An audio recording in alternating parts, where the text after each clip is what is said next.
just very quickly, I was born in Taiwan. I went to United States in 1971. So I'm pretty old. I look a little bit younger, but I'm almost 58 years old. And so I went back to work in China under the invitation of the former Prime Minister Zhu Rongji. That was because I was the planning commissioner of New York City in 1990, and the Chinese started sending officials to New York to receive training. Later on, they invited me back, and I moved to Hong Kong in 1996 because I did the planning of the new Hong Kong airport with the Hong Kong Airport Authority, and I became a Hong Kong resident. Then I moved my practice to China in 2001, and we've been working in China in 85 cities since then. We're considered as the largest planning firm working in China. We also do architecture design, landscape design, and right now we have 2 equity funds that we invest in the project we design to take advantage of the rapid urbanization in China. So we call ourselves, we do planning, investment, and development. It's a total service backed with experience and reputation. Right. That's a very good question. The urbanization is because China, for many years, has been locked itself in from the outside world. It was not until the early 1990s it started opening up to the outside society. At that time, the urbanization rate was only 22%. Now, so in the last 25 years, it's growing by 1% a year, the fastest ever in human civilization, not just in history, but in human civilization. So today, in 2014, according to the latest statistic, the urbanization rate is 53.7%. Now, this is very different. Like in Korea, you have an urbanization rate of 83%. In Taiwan, it's also 83%. But this is because China was behind. So as the second largest economy, it's incompatible to the advancement of the nation. So China in the past was too fast, and they wanted to do something in a hurry. So inevitably, they did not pay a lot of attention to environmental protection. They also did not think through many of the questions. So it has caused many of urban problems. The water has been polluted. Many of the the farmland has been confiscated, and it did not make into the proper usage.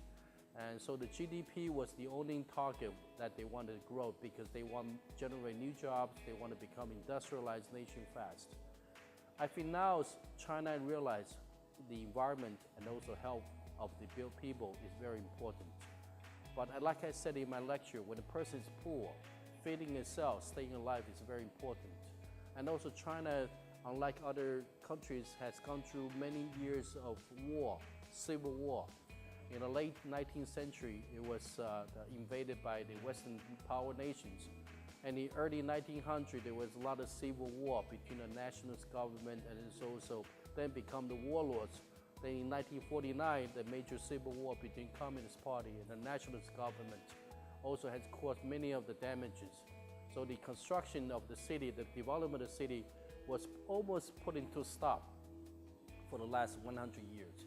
So now, after the opening door in 1996, it started opening up itself, and the real estate mortgage system was introduced in the late 1900s. So that's why you can see rapid development of living standard in the last few years.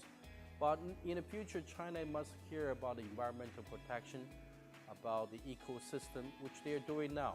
I think in the future, Chinese needs to build a city that is very healthy. The happiness index is now being used as a very important measurement.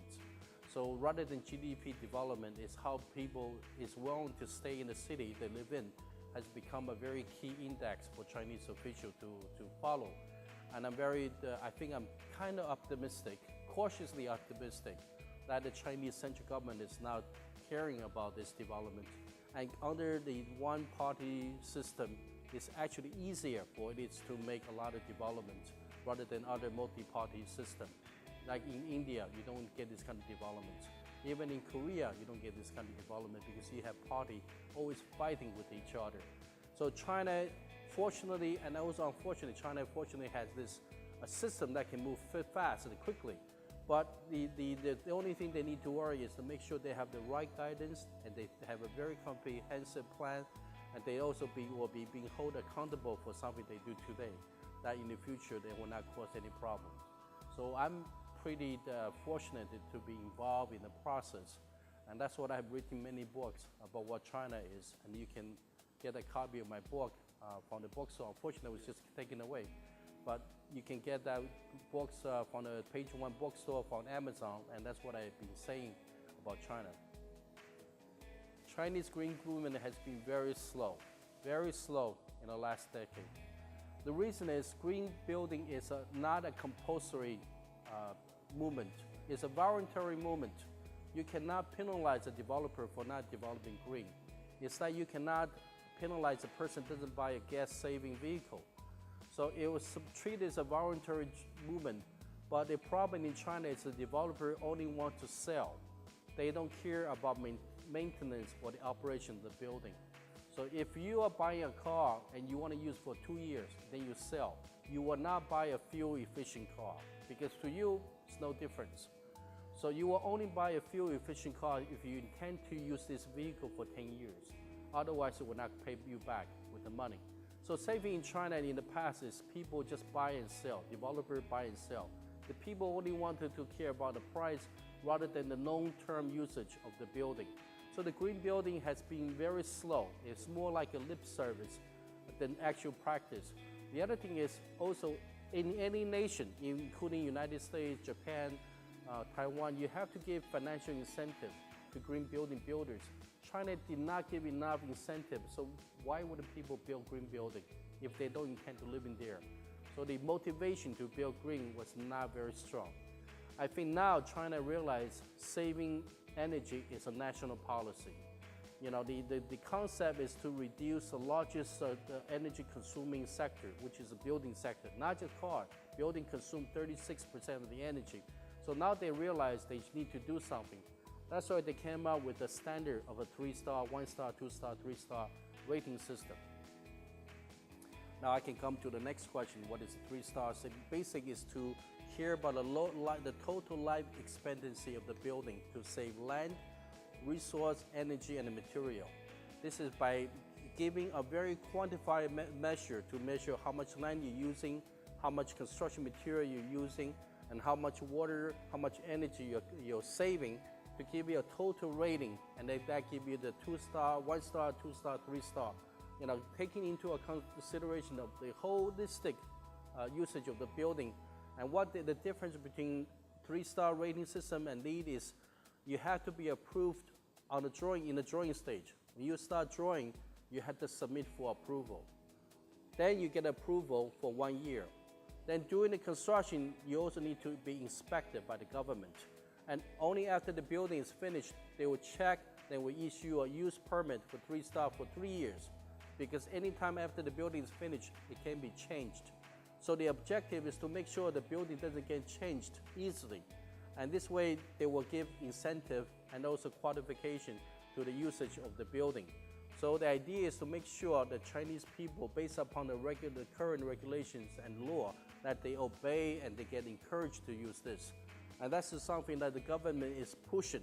They hope that right now, I'm very happy, and as one of the key propellants of this, I actually suggest they need to give incentive to the people. Especially, they must mandatory green building for publicly subsidized building.